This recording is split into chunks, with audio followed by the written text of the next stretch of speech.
புது யுகம் பிறந்து விட்டதா? மக்கள் மனதிலே புத்தொளி வீசுகின்றதா? ஆட்சி மாறினாலும் காட்சி மாறவில்லை என்ற புலம்பல் மறைந்து விட்டதா? புதியதொரு இயக்கம் துவங்கிவிட்டதா?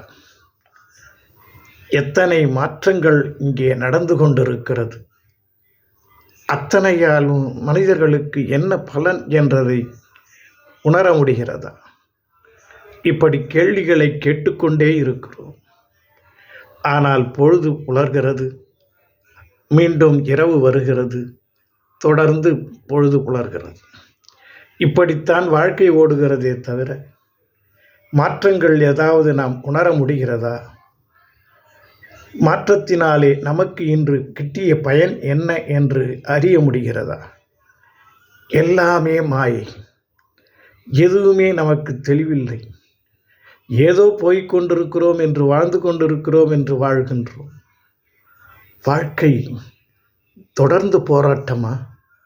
என்று ஓயும் இந்த கடல் அலை, என்று ஓயும் அந்த போராட்ட அலை, ஏன் இந்த சூழ்நிலை? இப்படி கேள்வி கேட்டால் அங்கே கிடைப்பது என்ன தெரியுமா? போட்டியும் பொறாமையும், வம்பும் வழக்கும்.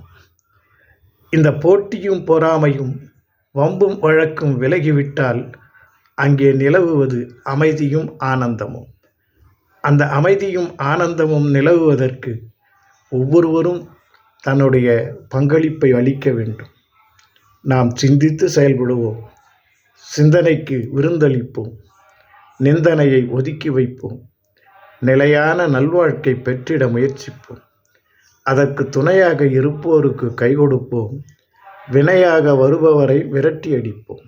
இதுவே நமது சூளுரை. சிந்திப்போமா?